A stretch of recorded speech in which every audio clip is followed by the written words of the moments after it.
Saiful tu bagi tahu dia suruh jaga satu bagai kepunyaan Saiful, iaitu bil duit, wallet lah. Dia kata macam mana? Kalau mu betul sako yang baik, aku nak mu jaga bagai ni, selagi mana aku tak balik ke rumah, selagi itulah bagai ni mu perlu kena jaga.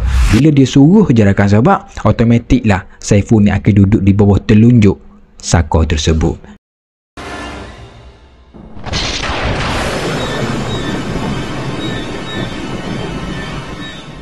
Assalamualaikum, kembali lagi bersama dengan Agi, berkongsi cerita-cerita serang malam, cerita hantu, misteri dan pelbagai rakan sobat. Terima kasih. Sekarang ni kita berada nak masuk ke minggu yang terakhir Ramadan. Sekmu punya puasa macam mana? Okey dah? Kau ada yang dah jadi gegang plastik stay tu? Ya, harap sekmu juga berada dalam keadaan sihat sejahtera, dilindungi Allah sentiasa. Seperti yang sekmu tengok dekat tajuk, hari ni cerita yang lagi cuba nak share kepada sekmu berkait tentang pendamping ataupun sako rakan sahabat. Sako ni kita tahulah zaman sekarang ni dah tak ramah. Tak ada sebenarnya yang guna sako, tapi kegunaan sako ni adalah pada zaman dahulu fashion dia sangat-sangat banyak. Antara salah satunya menjaga keturunan, menjaga warisan sama ya tu, dan juga menjaga kebun, benda gitulah dia kebanyakan guna. Tapi kali ni cerita pasal sako yang mana dikongsikan oleh Saiful. Tahu Saiful ni dia tak ada bagi tahulah sama ada sako apa ataupun kejadian yang berlaku dekat mana. Lepas saja arwah datuk dia meninggal dunia, sako itu akan turun terus kepada Saiful. Tahu masa tu lepas saja Saiful ni dia menerima sako, macam sako tu dia macam jatuh dengan secara tiba-tiba gitulah. Dia tak ada macam proses untuk penerimaan sako tu, tak ada. Tiba pada arwah datuk dia meninggal dunia, sako tu memang akan jatuhkan kepada Saiful terus. Tahu seminggu selepas daripada arwah datuk dia meninggal dunia, ayah dia ni pergilah ke rumah Saiful. Masa tu Saiful duduk dekat KL dah, baru pindah dekat KL. Dan dia bagi tahulah kepada Saiful, dia kata disuruh Saiful ni supaya cepat-cepat cari pengganti yang lain untuk nak buat sako tu. Tahu makin lama sako tu ada dekat Saiful, takut jadi benda yang lagi pelik. Tahu masa tu sebab apa yang Saiful bagi tahu, semasa dia menjadi tuan kepada pendamping tu, dia kata dia punya kehidupan dia, perilaku dan juga tingkah laku dia ni dah berubah. Tahu dah 50% ni dah berubah. Antaranya dia ni macam bila duduk je dekat rumah santai-santai tengok TV, tiba-tiba peluh dia keluar. Tahu dan dia juga merasa macam letih. Lepas tu kalau budak-budak yang duduk sekali dengan dia, budak-budak ni akan jadi takut. Tahu dia juga dikatakan akan jadi panah bagai. Maknanya benda yang hal kecil ya, maksudnya masalah yang kecil ya, tiba-tiba dia jadi macam marah tak tentu pasal. Itu sajalah benda yang tak masuk akal lah kita rasa. Jadi nak ataupun tidak, Saiful ni pun kenalah buat dia punya sako tu. Nak buat sako ni dia kena cari satu orang yang bersetuju untuk mewarisi generasi pendamping tu rakan sobat. Jadi dia pun berniat untuk nak balik ke kampung atuk dia ni untuk berjumpa dengan salah seorang ustaz. Ustaz ni kita panggil saja Ustaz Amin, bukan nama sebenar. Tahu Ustaz Amin ni dia boleh dikatakan seorang yang mahir tahu dalam bab sako ni. Sebelum dia nak pergi jumpa dengan Ustaz Amin ni, Ustaz Amin ada mesej dia. Tahu macam mana dia mesej? Dia kata sebelum Saiful ni nak pergi jumpa dia, dia suruh lah supaya pendamping dia tu jangan ikut. Takut pendamping dia tahu apa dia punya projek yang dia nak buat ni, takut dia meroyan kan apa tak tahu. Tapi Saiful pun tanyalah macam mana nak suruh pendamping dia ni supaya tak ikut sekali dia ni pergi jumpa dengan ustaz tu.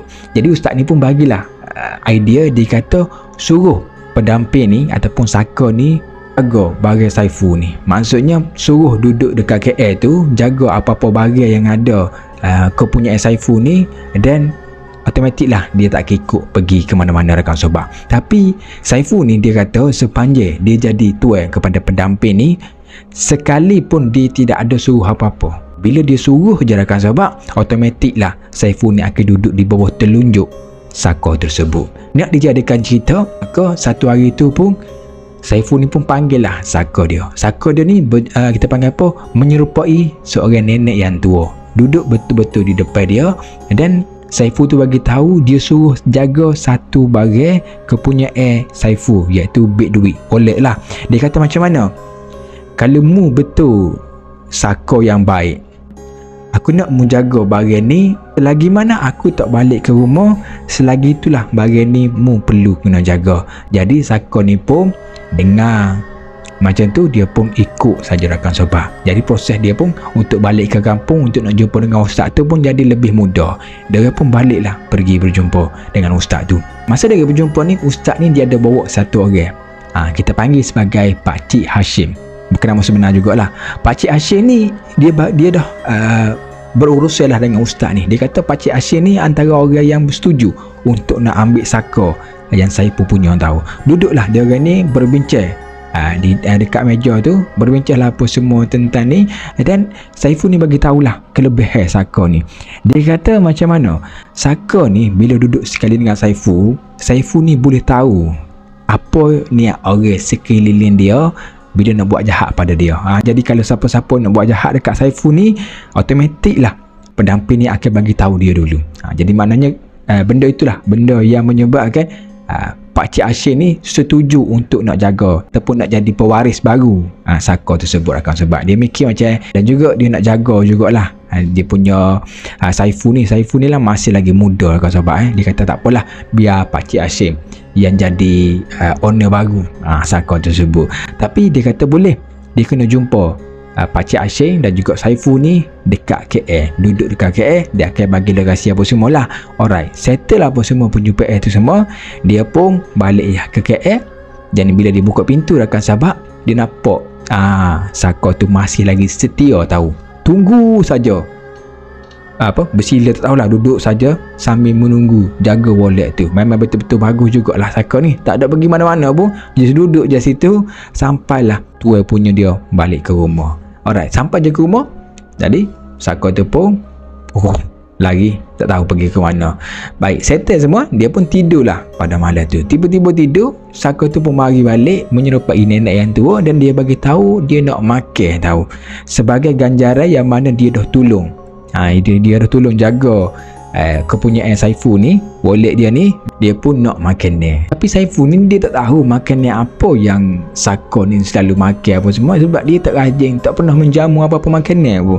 Tapi dia terfikirlah dengan satu, kita panggil apa, satu perbincangan yang dia bincang petang tadi tentang warisan lah, tentang pembinaan Saka tu. Dia kata macam ni lah, aku akan bagi makan mu esok pagi. Dia kata gitu, esok pagi mau akan makan dia, tapi pada malam ni tolong jangan ganggu aku nak tidur. Jadi nenek yang tua tadi pun raih macam tu saja sebab. Baik, pada keesokan hari ni pun dia pun berjumpa lah. Masa tu Saiful, Pakcik Hashim, ustaz, dan juga ada seorang anak buah Pakcik Hashim lah yang dia bawa sekali pergi dekat salah sebuah tempat. Dia tidak bagi tahu dengan secara detail tempat tu dekat mana, tapi dia kata dia berjumpa 4 orang masa tu rakan sahabat. Dan pergi berjumpa, dan Pakcik Hashim pun mari dengan bawa anak buah dia seorang, dan Saiful pun bagi tahu adakah Pakcik Hashim ni betul-betul serius nak jaga Saka tersebut. Jadi dia pun kata dia betul serius.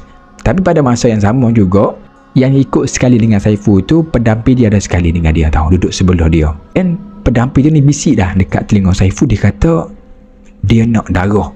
Dia bagi tahu macam tu, dia nak darah. Saiful ni pun dia katalah, darah awak boleh bagi sekali tak ataupun tidak, dia kata gitu.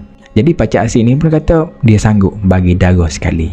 Untuk nak test apa-apa, jadi Saiful ni pun suruhlah dia potong sikit dia punya jari dia ni, bukan potong lah, maknanya dia bagi keluar darah sikit, and then nak tengok betul ataupun tidak perjanjian yang dia buat tu. Jadi dengan secara tiba-tiba nampak saja darah tu, pendamping Saka tu pun dalam keadaan kebuluran, nampaknya tak boleh nampak darah, dia pun pergi saja hisap darah masa tu. Dan masa tu Pakcik Hashim ni dia nampak lah Saka dia tu duduk di sebelah dia tu sambil hisap darah. And then Saiful bagi tahu sebentar saja lagi mu akan berubah pergi ke owner baru, tuan baru, dan aku bukan lagi tuan punya mu sendiri, dia kata gitu. Selepas saja proses nak pertukaran Saka ni dimula, dia ni pun bersalin lah. Dia bersalin ni lah, dia ada baca apa-apa perjanjian, dan kita tak tahulah, dia ada bagi tahu, cuma kita ingat apa perjanjian yang dia tulis tu. Dia kata bermula hari ini dan juga saat ini, Saka ini bukan milik aku, dan dia akan menjadi 100% kepunyaan kamu.